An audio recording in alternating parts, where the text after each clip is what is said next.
Okay जी, कैसे हो सब लोग? So anyways, first of all this is a wonderful place. जगह आसपास थार भी एकदम चमक रहा है जैसे एज इट ऑलवेज शाइन्स। ठीक है, तो वीडियो का टाइटल देख के तो आपको ऑलरेडी पता चल चुका है कि what this video is going to be regarding. उसके पहले मैं जिस जगह पे हूँ उस जगह को एक बार दिखा।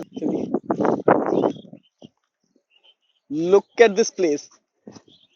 आई मीन, इस जगह का नाम है नील निर्जोने डैम, और ये दुर्गापुर से कुछ ही किलोमीटर दूर है। And thanks to Shubham, thanks to Shubham यहाँ पे लाने के लिए।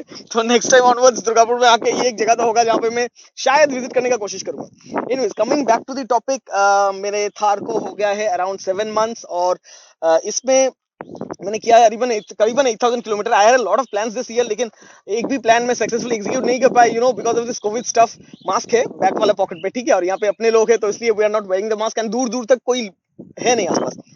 सो yeah it was regarding the 12 issues of Thar. और आप लोगों ने बहुत तरीके कमेंट किया। For example, some of you said that this is a worthless car. किसी ने कहा कि थार खरीद रहे हो तो these are the issues and niggles that every Thar owner must face. सो ऐसा बहुत सारे कमेंट्स तेरे तेरे की आए आपसे।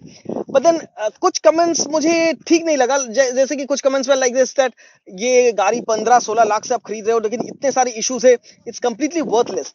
ये सारे कमेंट्स, नेगेटिव कमेंट्स, इतने सारे नेगेटिव कमेंट्स और फीडबैक भर के मैंने डिसाइड किया कि इस गाड़ी की कुछ खूबियां आपको बताई जाए। क्योंकि डेफिनेटली हर गाड़ी में हर चीज में इश्यूज तो होंगे। I will give you today a few reasons why you should buy the Thar. First of all reason, और तो सारे ही will be related to the features और स्पेसिफिकेशंस जो कि आप लोगों को ऑलरेडी पता है, and probably those are the only reasons why one goes ahead and pumps into so much money to buy this car. तो पहला रीजन तो बहुत ही सिंपल है, फोर व्हील ड्राइव। ज्यादातर लोगों को पता होगा, लेकिन जिनको पता नहीं है फोर व्हील ड्राइव एक्चुअली क्या है। ज्यादातर हम लोगों की गाड़ियां जैसे कि ऑल्टो, स्विफ्ट, मारुति बोलो, टाटा, इंडिका, इंडिगो, एनी कोई भी कुछ भी गाड़ी बोलो, तो इन सारे गाड़ियों में जनरली गाड़ी में पावर जाता है सामने वाले दो पहियों में। तो that is a two wheel drive car. Generally ज्यादातर 99.9% of the vehicles that you see flying on the road सारे के सारे टू व्हील ड्राइव कार ही है। लेकिन 4x4, 4x4 या ऑल व्हील ड्राइव गाड़ी में चार पहियों पे पावर जाता है, यानी कि you have power on both the front wheels as well as the rear wheels. आप चाहो तो माइलेज इकोनॉमी बढ़ाने के लिए you will always be driving mostly two wheel drive में आप ये ड्राइव कर रहे हो। लेकिन फोर व्हील ड्राइव में if your car get stuck, अगर आपकी गाड़ी कहीं पे फंस जाता है तो आप इसको फोर व्हील ड्राइव में चला सकते हो। तो that is one big reason. जैसे कि हम लोग जो कि बाहर घूमने जाते हैं, ऑफ रोड में जाते हैं, तो हम जैसे लोगों के लिए ये एक बहुत बड़ी रीजन है थार खरीदने का। Four wheel drive is the number one reason why one should go for Thar. दूसरी बात, अब ये वाला थार मुझे पता है कि it came in various configurations, like petrol engine में मिलता है, डीजल इंजन में मिलता है। I always wanted to go for the trusted one, so इसीलिए मैंने इमहॉक इंजन पे गया। थार का जो इंजन आप समझ पाओगे ये डीजल है या पेट्रोल है, बिकॉज लेफ्ट हैंड साइड पे, पैसेंजर साइड पे, वहाँ पे लिखा रहता है mHawk, so that means it's a diesel.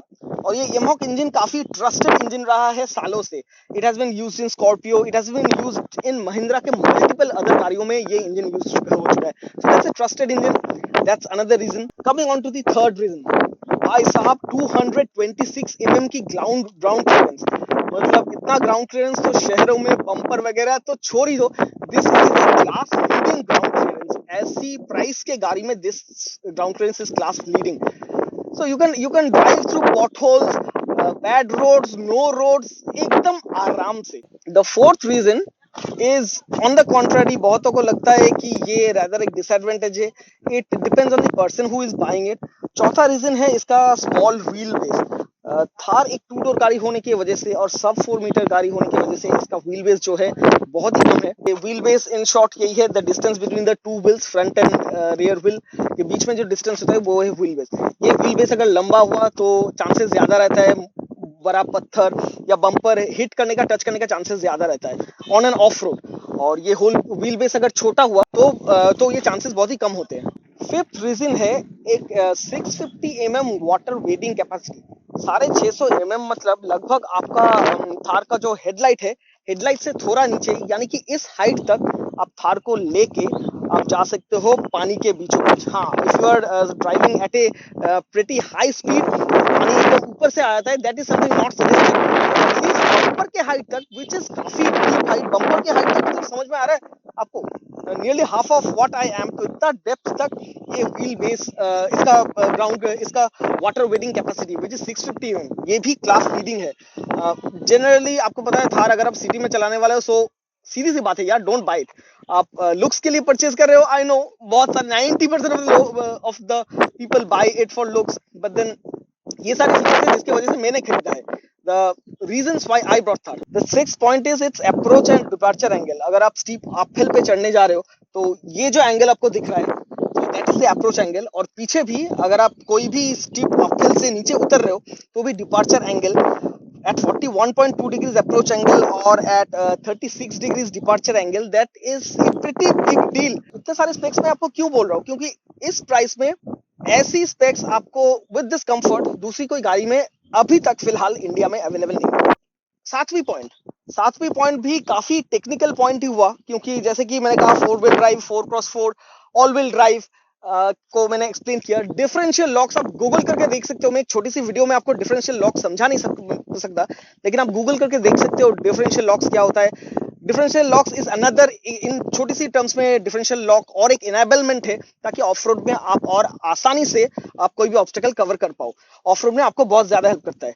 तो yes, 2020 Thar comes of with differential locks both at the rear wheels और सामने वाले व्हील पे। पीछे वाले व्हील पे ये आता है एक मैकेनिकल डिफरेंशियल लॉक के साथ, और सामने वाले व्हील पे ये आता है एक ब्रेक लॉकिंग डिफरेंशियल के साथ आता है।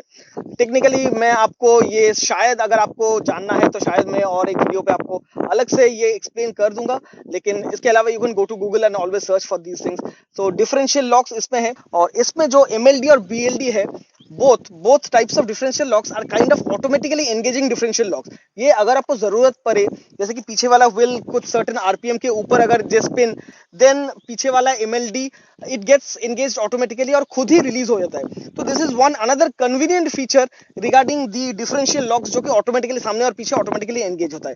Coming to the 8th reason, 8वीं रीजन है, ये चीज शायद सबको जरूरत नहीं है, लेकिन convertible option. This is the only vehicle in this price range जो कि आपको एक कन्वर्टेबल ऑप्शन देता भी है। अगर आपको कन्वर्टेबल गाड़ी चाहिए, the prices goes in terms of lakhs, more than 30 lakh, उसके ऊपर कन्वर्टेबल ऑप्शन शायद आपको मिले, but this is the cheapest car in India जिसमें कन्वर्टेबल ऑप्शन मिलता है आपको। ये भी, this might also be one of the points why you want to purchase a Thar. इसका 9th रीजन मैं आपको ये बताऊंगा। बहुत सारे ऑफ रोड व्हीकल्स में, जैसे पुराने वाले थार पे भी पीछे लीफ स्प्रिंग था, और ये वाले थार यानी कि थार 2020 में पीछे कॉइल स्प्रिंग है, जिसके वजह से their drive is much more comfortable and planted. Even off road में भी आपको कंफर्ट काफी ज्यादा रहता है ये वाले कॉइल स्प्रिंग होने की वजह से। Coming to the 10th point, जो कि है इसका लो रेंज गियर बॉक्स। ये भी एक टेक्निकल टर्म है, लेकिन in simple terms low range gear box में आपको टॉर्क ज्यादा मिलता है, यानी कि टॉर्क 2.5 टाइम्स ज्यादा हो जाता है। Having good amount of torque बहुत ही ऊंची पहाड़ी रोड्स पे या ऑफ रोड पे इज वेरी मच हेल्पफुल। यहाँ तक आप लोगों को पास मैंने वो वीडियो नहीं लाया जहाँ पे मैं यहाँ पे एक बीच साइड में गया था और मेरा गाड़ी फंस चुका था सैंड पे। तो इस लो रेंज गियर बॉक्स की वजह से आप टॉर्क बहुत ही धीरे से देके अप्लाई करके धीरे धीरे क्रॉल मोड में भी गाड़ी को बाहर निकाल सकते हो। That is one very big advantage जो कि इस थार में मिलता है। हाँ, बहुत सारे आपको टेक्निकल स्टफ्स के बारे में बता तो दिया, लेकिन इसका सबसे बढ़िया रीजन मैंने अभी तक हाईलाइट नहीं किया। आपको पता है क्यों थार की सेल्स इतना ज्यादा हो रहा है अपने कंट्री में, और क्यों इसका वेटिंग टाइम इतना ज्यादा है? The only reason which I think is it's looks. यार, गाड़ी देखने में इतना ही सुंदर है और इतना ही अलग यूनिक है, तो that is the reason people are booking it. Most of the people are booking it as a lifestyle vehicle, और इसका looks is one of the foremost selling factors for the Thar 2020। Last but not the least, point तो बहुत ही simple है यार। ये गाड़ी जिस प्राइस पॉइंट पे आता है, being only just 4 wheel drive, जिस प्राइस पॉइंट पे आता है, अभी करेंटली इंडिया में कोई और नया गाड़ी आपको इस प्राइस पॉइंट पे 4 व्हील ड्राइव के साथ इतने सारे कंफर्ट और फीचर्स के साथ नहीं मिलता है। इतने सारे पॉइंट्स मैं आपको बता दिया। मैंने आपको 12 इश्यूज के बारे में बताया था महिंद्रा थार के बारे में। अभी 12 नहीं, एक एडिशनल बोनस पॉइंट यानी 13 पॉइंट भी आपको दे दिया, किस वजह से, the reasons why you should purchase the Mahindra Thar 2020। तो कोई भी गाड़ी, कोई भी व्हीकल, कोई भी चीज आप खरीदने जाओ, उसका प्रोस और कॉन्स तो रहेगा ही। एडवांटेजेस, डिसएडवांटेजेस हर किसी व्हीकल में होता है, and this Thar 2020 is no exception. But अगर मैं कहूँ does its advantages outweigh its disadvantages, definitely जिस प्राइस पॉइंट पे ये गाड़ी मिल रहा है, may be Mahindra could have made it cheaper, but based on the market currently Mahindra does not need to make it cheaper. यहाँ तक इतने सारे बुकिंग्स ऑलरेडी हो चुका है, और वहां पे एक नया थार ओनर है, उस तरफ दिखा दो. So he has also booked the Thar. Well, so यही था. This was all about this video. आपको बहुत सारे reasons दे दिया. Already the car is pretty convincing enough आपको बुक करने के लिए. And apart from that, इसके एक अगली वीडियो में लाने वाला हूँ जहाँ पे I will say मुझे क्या फील हुआ है कि regarding what are the shortcomings of this car. इस गाड़ी में कुछ और चीजें, छोटी छोटी चीजें extra Mahindra could have offered so that people could make the purchase decision much easily. That's about this video, guys. I hope you like this video. If you like this video, do not forget to hit that thumbs up button, and if you have not subscribed yet, do not forget to subscribe. Thanks for watching. Bye bye.